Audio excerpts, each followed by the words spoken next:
Photographers can have a lifetime to find interesting stories and projects to work on, but the most compelling and unique photo essay I ever worked on is about my family. You see, my mother and my father were born blind, and I became a photographer. That irony is at the center of my life. Growing up with blind parents gave me lots of experiences that convinced me that it was important to show what their lives were like, and I turned my memories into this project called The Blind Scene. Nobody had photographed their blind parents before in the history of photography, so I knew that I had an opportunity to create something very meaningful to me, and that I could use to show the sighted general public how wonderful and effective and interesting my parents are, and also how normal they are. My beautiful, wonderful parents, Harold Snider and Gail Snider, are from different countries, but they had similar childhoods. My father was born in Jacksonville, Florida. His parents were delighted to have a healthy son, but he was born blind due to an injury during his birth. My grandmother had no experiences with blindness, but she learned how to read Braille, and she transcribed print books into Braille form, and vigorously supported his education. He became the first blind child to graduate from the public school system in Jacksonville. He went on to Georgetown University and Oxford University and created a career for himself as a consultant on handicap travel and civil rights for the disabled. My mother is from England. She was born with partial sight, and her parents placed her into a school for blind children. When she was about the age for 10th grade, she was an undeniably intelligent young woman, and she was selected to be the first blind child in England to attend public school with sighted children. My mother went to Birmingham University and graduated with a degree in modern languages, and she went on to study social administration at the London School of Economics.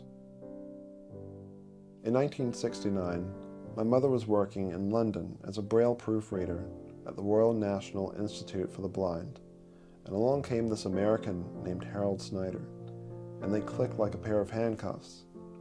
2 weeks later, they were engaged, and 2 months later, they were married, and about a year later, I was born.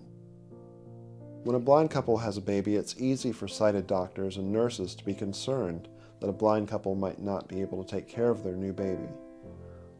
Sighted parents don't know what they're doing when they have their first baby, and neither did my parents.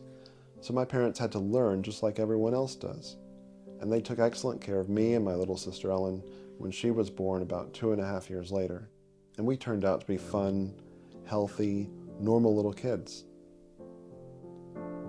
After spending 4 years at Oxford, my father came back to the US and applied for over 100 jobs.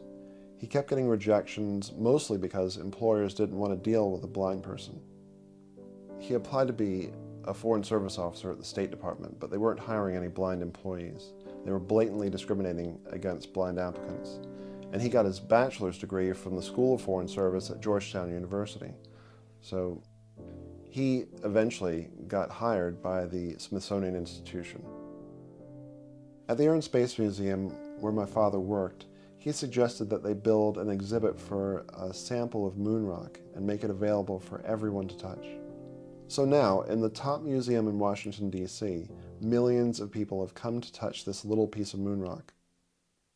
My father's job was to improve access to the museum's exhibits, and that was his specialty, handicapped accessibility. And this also was his career. He was a militant, aggressive advocate for the blindness community, for the disability community. And his highest career achievement was when he became one of the authors of the Americans with Disabilities Act, which is the landmark legislation that outlaws discrimination against the disabled. So when I go into an elevator and see the Braille numbers, I know that my father wrote those words that became the law, which mandated that Braille be installed in all elevators and other public places.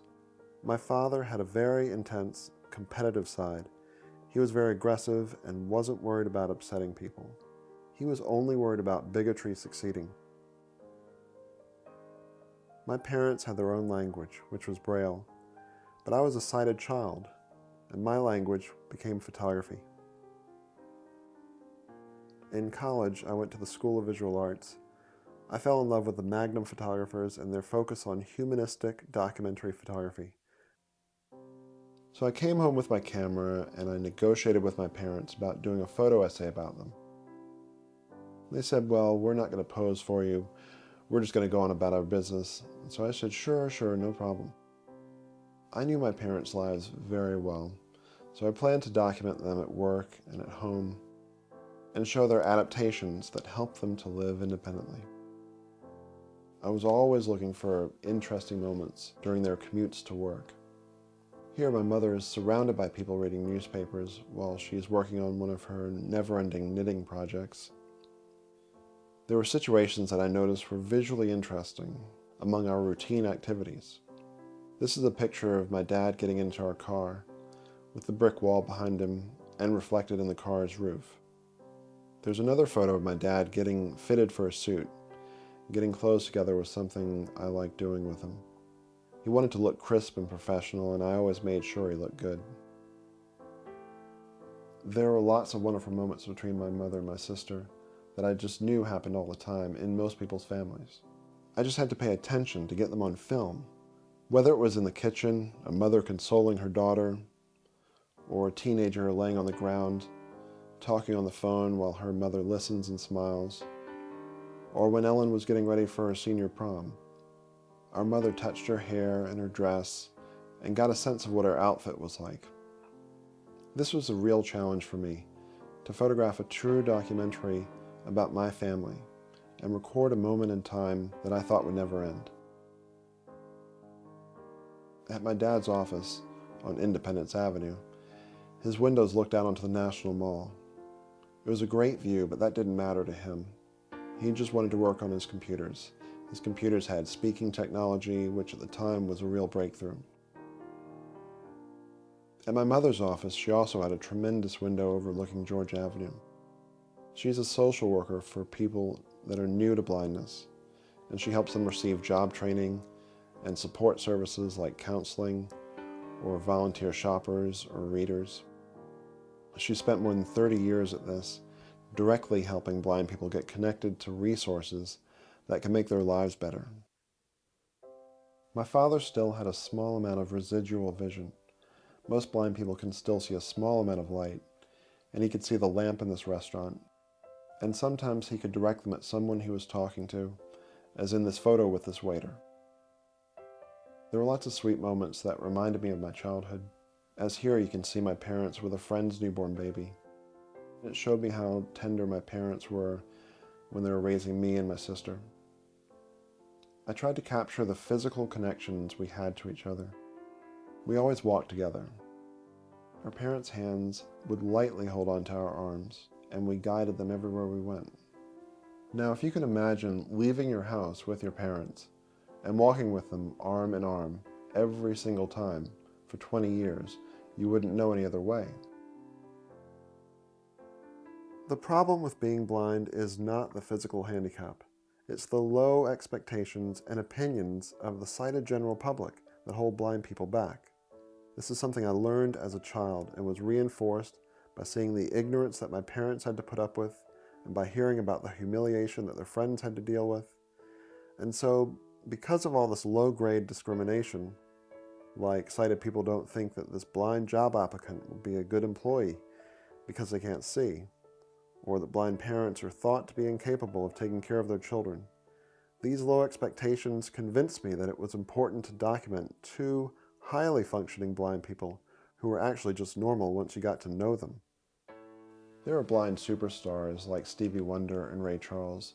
Then there are also lots of blind lawyers, doctors, scientists, and college graduates.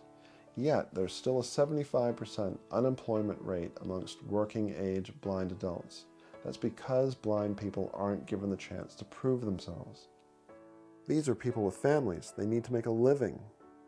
My parents had to forcefully defend their right to be in charge of their own destiny. My feeling is that the camera is an instrument of love for a photographer.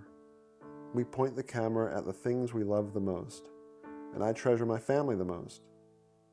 In my case, I was able to document this period of time where my parents were the focus of my love.